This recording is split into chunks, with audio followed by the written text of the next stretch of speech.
नमस्कार दोस्तों, स्वागत है आपका सक्सेस पॉइंट विद AK में। राज्यसभा से संबंधित कुछ प्रश्नों को लेकर के आए हैं जो कि परीक्षा की दृष्टि से बेहद महत्वपूर्ण है। और परीक्षा में जाने से पहले आप लोग इसको देखिए, वीडियो को पूरा बेनिफिट आपको मिलेगा।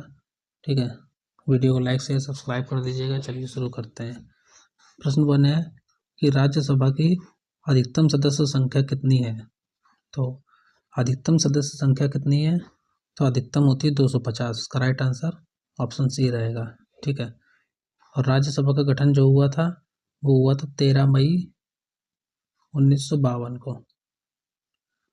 इसकी पहली बैठक 13 मई 1952 को हुई थी। ठीक, नेक्स्ट प्रश्न 2, राज्यसभा का सभापति कौन होता है। तो राष्ट्रपति, उपराष्ट्रपति, गवर्नर या राज्यपाल।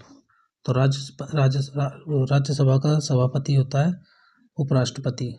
ठीक है दोस्तों, उपराष्ट्रपति होता है। और राज्यसभा किसके तहत आती है, आर्टिकल 80 में है। नेक्स्ट प्रश्न 3, राज्यसभा का विघटन कौन कर सकता है। तो राज्यसभा का विघटन कौन कर सकता है, तो राष्ट्रपति भी नहीं कर सकता, उपराष्ट्रपति भी नहीं, लोकसभा स्पीकर भी नहीं, क्योंकि ये कभी विघटित नहीं होती है। इसका right answer option D. Next, Rajya Sabha एक स्थायी सदन है। प्रश्न 4, भारत के राष्ट्रपति द्वारा राज्यसभा के लिए सदस्यों के नाम निर्देशन संबंधी उपबंध को लिया गया है। तो कहाँ से लिया गया है, कनाडा के संविधान से, आज संयुक्त राज्य अमेरिका के संविधान से, आयरलैंड के संविधान से, या डी ऑस्ट्रेलिया के संविधान से। तो ये ऑस्ट्रेलिया के संविधान से लिया गया है। इसका right answer option D. Next प्रश्न 5, राज्यसभा के सदस्य तो राज्य की विधानसभाओं के निर्वाचित हुए सदस्यों द्वारा निर्वाचित किए जाते हैं। प्रश्न 6, राज्यसभा का अध्यक्ष कौन होता है।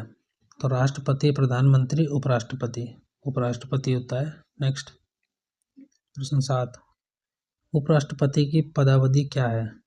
तो उपराष्ट्रपति की जो पदावधि है वो क्या है, 5 वर्ष तथा उस दिन से जिस दिन से वह पद ग्रहण करता है। नेक्स्ट प्रश्न 8, राज्यसभा को लोकसभा के समतुल्य शक्ति नहीं प्राप्त है। तो राष्ट्रपति के विरुद्ध महाभियोग चलाने में। इसका right answer option A. Next प्रश्न 9, राज्यसभा के विषय में निम्नलिखित में से कौन सा कथन सही नहीं है। तो कौन सा कथन सही नहीं है, तो इसका राइट आंसर ऑप्शन डी। यह एक स्थायी निकाय है, किंतु राष्ट्रपति द्वारा इससे पहले भी विघटित किया जा सकता है। ठीक, डी सही नहीं है, बाकी सारे सही हैं। प्रश्न 10, राज्यसभा के बारे में निम्न कथनों में से कौन एक लागू होता है। तो कौन सा लागू होता है, डी। इसके 1/3 सदस्य प्रत्येक 2 वर्षों की समाप्ति पर सेवानिवृत्त हो जाते हैं। ठीक है, तो 1/3 सदस्य सेवानिवृत्त हो जाते हैं प्रत्येक 2 वर्षों की समाप्ति पर। ठीक, इसके तहत आर्टिकल 83(1) के तहत। ठीक है दोस्तों, नेक्स्ट राज्यसभा में सदस्यों को स्थान किस प्रकार दिए गए हैं। राज्यसभा में सदस्यों को स्थान किस प्रकार दिए गए हैं। तो ए उनकी जनसंख्या के अनुसार, बी समान रूप से, सी जनसंख्या और आर्थिक स्थिति के आधार पर, या डी वर्तमान आर्थिक स्थिति के आधार पर। इसका जो राइट आंसर है दोस्तों ऑप्शन ए, उनकी जनसंख्या के अनुसार। नेक्स्ट प्रश्न 12, राज्यसभा में होते हैं कितने सदस्य होते हैं, ये सब पूछा है। तो इसका जो राइट आंसर है ऑप्शन सी, राज्यसभा में 250 सदस्य, जिनमें 12 सदस्य भारत के राष्ट्रपति द्वारा मनोनीत किए जाते हैं। ठीक है दोस्तों, नेक्स्ट इसमें मिलान करना है। तो पहले में राज्य दे दिया है, दूसरे में राज्यसभा में प्रतिनिधि दे दिए गए। तो राजस्थान का 10 सीटें हैं। ठीक, गुजरात की 11 सीटें, कर्नाटक की 12 सीटें और पंजाब की 7 सीटें। नेक्स्ट प्रश्न 14 है, राज्यसभा में सीटों के संबंध में निम्न कथनों में सबसे बड़ा राज्य कौन सा है। तो बिहार है। नेक्स्ट प्रश्न 15, निम्नलिखित में से कौन सा सही सुमेलित नहीं है? राज्य और राज्यसभा में स्थानों का आवंटन। इसका जो राइट आंसर है ऑप्शन ए, आंध्र प्रदेश।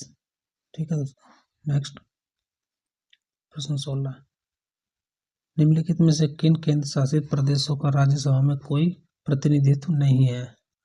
तो दादरा एवं नगर हवेली का, दादरा नगर हवेली, लक्षद्वीप और Chandigarh. Right answer option C. Next प्रश्न 17, राज्यसभा विघटित हो जाती है? कभी नहीं, कभी नहीं विघटित होती है, एक स्थायी सदन है। ठीक, स्थायी सदन है। नेक्स्ट प्रश्न 18, भारतीय संसद का स्थायी सदन कौन सा है? ये सबको पता है, राज्यसभा। आर्टिकल 80 के तहत राज्यसभा की स्थापना है। नेक्स्ट प्रश्न 19, राज्यसभा भंग की जा सकती है किसके द्वारा? राष्ट्रपति, प्रधानमंत्री, मंत्रिपरिषद या किसी के द्वारा नहीं है। इसका राइट आंसर ऑप्शन डी, किसी के द्वारा नहीं। नेक्स्ट प्रश्न 20, राज्यसभा का सर्वप्रथम गठन किस वर्ष में हुआ था? तो ये 1952 का हुआ था। कब हुआ था? 13 मई 1952 को। ठीक, 13 मई 1952 को हुआ था। और प्रश्न 21, भारत के राष्ट्रपति द्वारा राज्यसभा में कितने सदस्यों को मनोनीत किया जाता है? तो 12 सदस्यों को मनोनीत किया जाता है। ठीक, राज्यसभा में 238 सदस्य, संसद में 12 सदस्य राष्ट्रपति के द्वारा मनोनीत किए जाते हैं। कुल 250 सदस्य हैं। ठीक है दोस्तों, वीडियो अच्छा लगा वीडियो को लाइक शेयर सब्सक्राइब कर दीजिएगा।